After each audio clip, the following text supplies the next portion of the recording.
صحیح مسلم کے اندر ایک حدیث ہے، حضرت عیاض بن حمار رضی اللہ تعالی عنہ سے یہ مروی حدیث ہے۔ رسول اللہ صلی اللہ علیہ وسلم نے فرمایا، ان اللہ تعالی اوحى الی ان تواضعوا حتى لا يبغي احد على احد ولا يفخر احد على احد۔ فرمایا رسول اللہ صلی اللہ علیہ وسلم نے کہ یقیناً اس میں کوئی شک نہیں ہے کہ اللہ تعالیٰ نے میری طرف اس بات کی وحی نازل کیا، اس بات کی وحی کیا میرے طرف۔ کس بات کی؟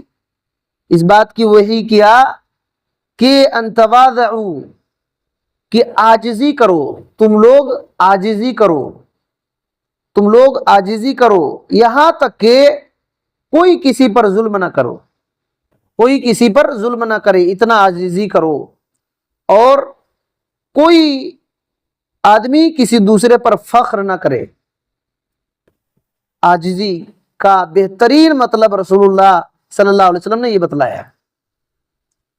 دیکھیے یہ حدیث ہے صحیح مسلم کے اندر، یہاں غور کرنے کی بات یہ ہے کہ عاجزی کرنا دین ہے، عاجزی کرنا دین ہے، کیونکہ اللہ کے نبی صلی اللہ علیہ وسلم کیا کہتے ہیں کہ اللہ نے وحی کیا ہے میرے اوپر، اور ہمارا دین وحی ہے، دین اسلام وحی سے اترا ہے، اللہ کی طرف سے آیا ہوا ہے محمد الرسول اللہ صلی اللہ علیہ وسلم پر۔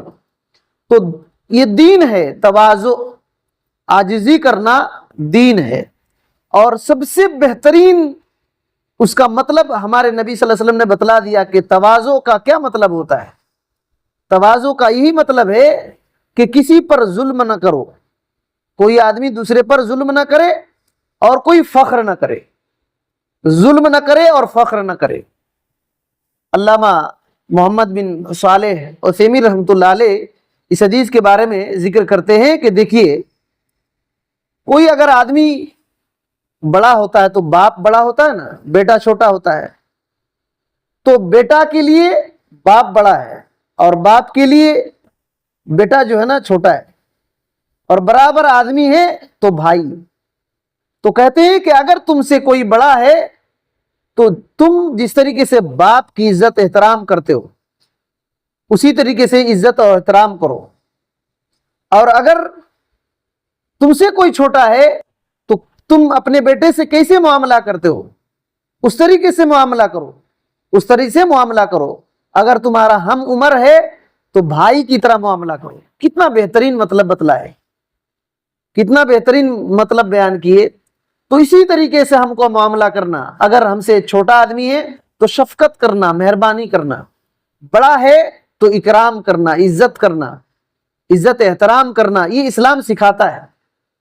اور ہم عمر ہے تو جس طریقے سے ہمارے بھائی ہوتے ہیں اس طریقے سے معاملہ کرنا، تو یہ ہمارے نبی صلی اللہ علیہ وسلم نے بتلایا۔ اچھا، اگر ایسا کریں گے تو چھوٹا ہے تو کبھی معاف کر دینا پڑے گا، جس طریقے سے باپ اپنے بچے کو معاف کر دیتا ہے، تو یہ مہربانی ہے، یہ شفقت ہے۔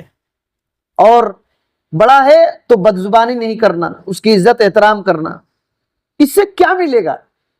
اس سے کیا ملے گا؟ اللہ تعالیٰ دنیا میں بھی دیکھیے اس کا بدلہ دے گا اور آخرت میں بھی دے گا۔ اللہ کے نبی صلی اللہ علیہ وسلم کی ایک حدیث ہے صحیح مسلم کے اندر، آپ صلی اللہ علیہ وسلم نے کہا، ما نقضت صدقۃ من مال وما زاد اللہ عبدا بعفو الا عزا۔ کہا کہ صدقہ سے مال گھٹتا نہیں، صدقہ سے مال گھٹتا نہیں ہے، اور عفو سے یعنی معاف کر دینے سے اللہ تعالیٰ اس کی عزت میں اور بڑھاتا ہے، عزت کو اور بڑھا دیتا ہے۔ کسی نے معاف کر دیا تو اللہ تعالیٰ اس کی عزت کو اور بڑھاتا ہے۔ وما تواضع احد الا رفعہ اللہ۔ دیکھیے اللہ کے نبی صلی اللہ علیہ وسلم نے کہا کہ جو کوئی بھی تواضع کرے گا، ابھی ہم لوگ حدیث میں سنے کہ اللہ تعالیٰ نے وحی نازل کیا کہ تواضع کرو، تو اللہ کے نبی صلی اللہ علیہ وسلم کہتے ہیں کہ کوئی بھی آدمی تواضع کرے گا تو اللہ تعالیٰ اس کے درجات کو بلند کر دے گا، اس کی درجات کو بلند کر دے گا۔ یہ فائدہ ہوگا، اللہ تعالیٰ دنیا میں بھی درجات کو بلند کرے گا اور آخرت میں بھی درجات کو بلند کرے گا۔ اور اس کے سب سے بہترین نمونہ محمد الرسول اللہ صلی اللہ علیہ وسلم ہے۔ آپ صلی اللہ علیہ وسلم بہت ہی تواضع انکساری کرتے تھے، چھوٹے پر بھی شفقت مہربانی کرتے تھے۔ حضرت انس رضی اللہ تعالیٰ عنہ 10 سال نبی صلی اللہ علیہ وسلم کی خدمت کرتے ہیں، لیکن خود بیان کرتے ہیں کہ آپ صلی اللہ علیہ وسلم نے کبھی بھی ہم کو الٹا سیدھا نہیں کہا، اف تک نہیں کہا۔ دیکھیے، ایک بڑا آدمی مالک وغیرہ کو چھوٹے آدمی نوکر چاکر پر، چھوٹے آدمی پر شفقت اتنا کرنا، دیکھیے اس کی مثال محمد الرسول اللہ صلی اللہ علیہ وسلم سے بڑھ کر دنیا میں اور کوئی ہے ہی نہیں، کوئی نہیں ہے۔ اور صحابہ کرام اس بات پر عمل کیے۔ تو دیکھیے شیخ صلاح الدین یوسف رحمۃ اللہ علیہ اردو میں اس کی وضاحت کرتے ہیں کہ اللہ نے کسی کو مال دیا، دولت دیا، جاہ منصب دیا، خوبصورتی دیا، حسن و جمال دیا، یا علم دیا، فضل دیا، تو اس پر اللہ کا احسان ہے، اس پر اللہ کا احسان ہے۔ اس کو اللہ کے حکم کے مطابق تواضع اور عاجزی اختیار کرنا چاہیے، اس کو تواضع اور عاجزی اختیار کرنا چاہیے، کیونکہ دیکھیے ظلم نہیں کرنا اور فخر نہیں کرنا، تواضع یہی ہے نا، نبی صلی اللہ علیہ وسلم نے یہ مطلب بتلایا۔ تو کبھی کبھی انسان جو ہے نا دولت کی وجہ سے ظلم کرتا ہے یا تو فخر کرتا ہے، کبھی کبھی عہدہ منصب کی وجہ سے ظلم کرتا ہے یا تو فخر کرتا ہے، کبھی کبھی حسن و جمال خوبصورتی کی وجہ سے آدمی کیا کرتا ہے، کسی پر فخر کرتا ہے اور دوسرا کو نیچے سمجھتا ہے۔ ایسا نہیں کرنا، یہ اللہ کی نعمت ہے، ہم پر احسان کیا، تو اس کو تواضع کے ساتھ اس کو یہ کرنا چاہیے، استعمال کرنا چاہیے، عاجزی استعمال کرنا چاہیے، اللہ کا شکر احسان جتلانا چاہیے، شکریہ ادا کرنا چاہیے ان نعمتوں پر۔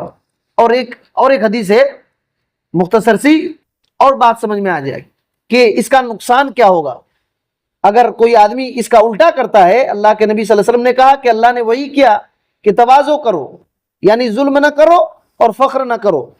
اگر اس کا الٹا کر دیں گے تو کتنا بڑا نقصان ہوگا۔ ایک حدیث ہے صحیح مسلم ہی کے اندر ہے، حضرت ابو ہریرہ رضی اللہ تعالیٰ عنہ فرماتے ہیں کہ رسول اللہ صلی اللہ علیہ وسلم نے فرمایا، اذا قال الرجل ہلاک الناس، جب آدمی یہ کہے کہ لوگ ہلاک ہو گئے، فَهَلَكُوا فَهُوَ أَهْلَكَهُمْ، تو ان لوگوں سے زیادہ یہ ہلاک ہونے والا ہے۔ بات سمجھ میں آ رہی ہے؟ اگر جب کوئی آدمی یہ کہے کہ لوگ تباہ ہو گئے، تو نبی صلی اللہ علیہ وسلم نے کہا کہ وہ کہنے والا ان لوگوں سے زیادہ تباہ ہوگا، اس کی وضاحت امام نووی رحمۃ اللہ علیہ کرتے ہیں۔ اس کا خلاصہ یہ ہے کہ اگر کوئی آدمی اپنے آپ کو یہ سمجھتا ہے کہ میں زیادہ نیک ہوں، زیادہ عمل کرنے والا ہوں، اور دوسرے کو حقیر سمجھ کر کے کہتا ہے یہ تو تباہ ہو گئے، لوگ برباد ہو گئے، تو ان لوگوں سے زیادہ یہ تباہ ہوگا۔ گویا کہ اپنی نیکی کو سامنے رکھ کر کے ان پر فخر کر کے یہ کہہ رہا ہے، یہ صحیح نہیں ہے۔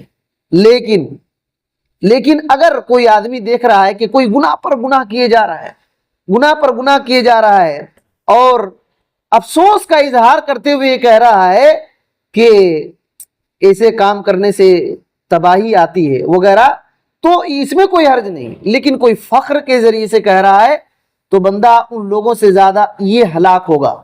یہ اللہ کے نبی صلی اللہ علیہ وسلم کی بات ہے، ہماری آپ کی نہیں۔ اسی وجہ سے زبان کو اس حساب سے استعمال کرنا۔ اللہ تعالیٰ سے دعا ہے کہ اللہ تعالیٰ ہم کو تواضع، انکساری، عاجزی اختیار کرنے کی توفیق دے، اور ظلم سے اور فخر سے اللہ تعالیٰ بچا کر رکھے۔ آمین۔ السلام علیکم ورحمۃ اللہ وبرکاتہ۔